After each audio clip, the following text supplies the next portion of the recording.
नामवर मुस्लिम Fatih गाजी मोहम्मद बिन कासिम सिराजुल हक के लिखे गए इस आर्टिकल को हमने आपकी समझ के लिए 2 हिस्सों में तकसीम किया है। पहला हिस्सा मुलाहिजा फरमाइए। नामवर मुस्लिम फातिह गाजी मोहम्मद बिन कासिम।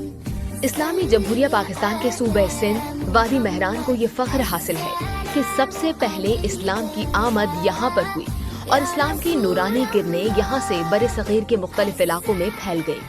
इसीलिए सूबे सिंध को बजा तौर पर बाबुल इस्लाम का नाम दिया गया है। इस खित्ते में इस्लाम की आमद 10 रमजानुल मुबारक 93 हिजरी बा मुताबिक 16 जून 711 ईस्वी से पहले सिंध की जुग्राफियाई हुदूद मौजूदा पाकिस्तान के बेशतर इलाकों पर मुश्तमिल थी। इस्लाम की आमद से पहले सिंध में बुद्ध मत और हिंदू मत का राज था। लोग बुतों को पूजा करते थे। शिर्क को गुमराही आम थी। अगरचे ये बात अपनी जगह मुस्लिम है कि मोहम्मद बिन कासिम के हमले से पहले इस्लाम इस खित्ते में मुसलमान मुबल्लिगीन, ताजिरों और सयाहों के जरिए पहुंच चुका था। मकरान जो इस जमाने में सिंध से मुत्तसिल मुल्क था, वहाँ इस्लामी हुकूमत की जानिब से वाली मुकर्रर किए जाते थे। लेकिन आमतुन नास में इस्लाम की मकबूलियत फतेह सिंध के बाद हुई और लोगों ने जौक दर जौक इस्लाम कबूल किया। इस तरह एक रिवायत के मुताबिक जनूबी हिंद में मालाबार को इस्लाम का पहला मरकज करार दिया जा सकता है, जहाँ शकुल कमर का मौजज़ा मालाबार के जमोरन नामी राजा ने अपनी आँखों से देखा था और इस वाक़े का इंदिराज रोजनामची के सरकारी रजिस्टर में करवाया था। उसे अरब से आए हुए लोगों से ये मालूम हुआ कि अरब में एक रसूल मबूस हुए हैं जिन्होंने ये मौजज़ा दिखाया है।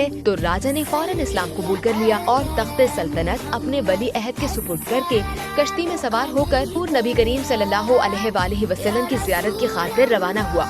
लेकिन रास्ते में वफात पाई और यमन के साहिल पर मदफून हुआ। इनकी फतह नबी करीम सल्लल्लाहु अलैहि वसल्लम की दुआए ताइफ का फल था। रसूल अकरम सल्लल्लाहु अलैहि वसल्लम को जब ताइफ के सरदारों ने झुटलाया, हर तरह से ज़हनी और जिस्मानी अजियत से दो चार किया, जिसमें अथर जख्मों से लहू लुहान करवा दिया, तो इस मौके पर जिब्रील अलैहिस्सलाम तशरीफ लाए और अर्ज की। आप सल्लल्लाहु अलैहि वसल्लम की कौम ने आप सल्लल्लाहु अलैहि वसल्लम से जो बात कही, अल्लाह ने उसे सुन लिया। अब उसने आप सल्लल्लाहु अलैहि वसल्लम के पास पहाड़ों का फरिश्ता भेजा ताकि आप सल्लल्लाहु अलैहि वसल्लम के बारे में उसे जो हुक्म चाहें दे। उसके बाद पहाड़ों के फरिश्ते ने मुझे आवाज दी और सलाम करने के बाद कहा, ए मोहम्मद, अब आप जो पसंद फरमाएं हुक्म दे। अगर चाहें कि मैं इन्हें 2 पहाड़ों के दरमियान कुचल दूं तो ऐसा ही होगा। नबी अकरम सल्लल्लाहु अलैहि वसल्लम ने फरमाया, मुझे उम्मीद है कि अल्लाह ताला इनकी पुश्त से ऐसी नस्ल पैदा करेगा जो सिर्फ एक अल्लाह की इबादत करेगी और उसके साथ किसी को शरीक न ठहराएगी। मोहम्मद बिन कासिम उसी बनी सकीफ कबीले का चश्मो चिराग था।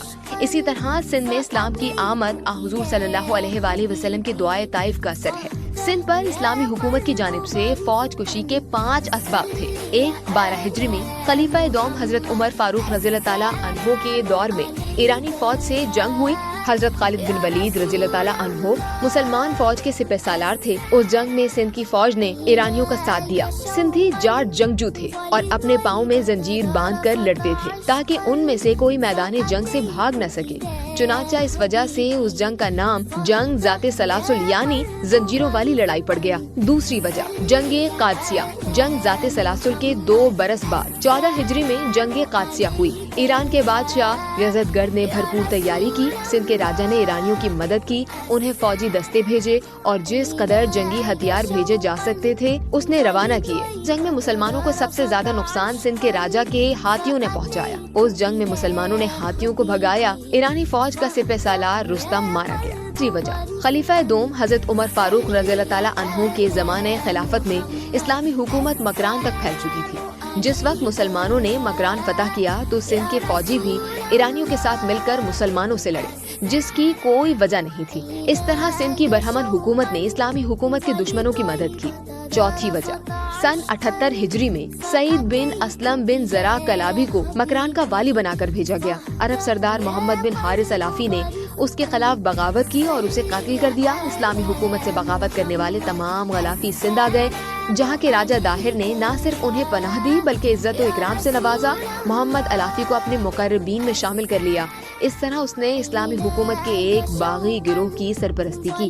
इन वजूहात की बिना पर सिंध के हुक्मरानों से इस्लामी हुकूमत के ताल्लुकात में कशीदगी बढ़ गई। 5वीं वजह, उमवी खलीफा वलीद बिन अब्दुल मलिक के ओहदे में एक बहरी जहाज जिसमें मुसलमान खवातीन और यतीम बच्चे सवार थे, जब ये सिंध के मशहूर बंदरगाह दीवल के करीब पहुंचा तो सिंध के कज़ाकों ने उसे लूट लिया और खवातीन और बच्चों को कैदी बना लिया। उन कैदियों में से एक औरत बेख्तियार पुकार उठी कि या हज्जाज उसनी, ए हज्जाज मेरी फरियाद को पहुंचो। जब की खबर इराक के गवर्नर हज्जाज बिन यूसुफ को हुई तो वो पुकार उठा, लब्बैक लब्बैक, हाँ मैं आया। इस वाक़े के बाद इराक के वाली हज्जाज बिन यूसुफ ने सिंध के राजा दाहिर को खत लिखा और मुतालिबा किया कि हमारी जो मुस्लिम खवातीन बहनें और उनके यतीम बच्चे जो कैद किए गए हैं और उन्हें लूटा गया है, उन्हें बाइज्जत तरीके से वापस किया जाए और मालो असबाब का जो कुछ नुकसान हुआ है उसका तावान अदा किया जाए। राजा दाहिर ने इस खत का जवाब निहायत तकब्बुर, बेपरवाही और फरेब से दिया और लिखा कि ये काम डाकुओं का है जिन पर हमारा बस नहीं चलता।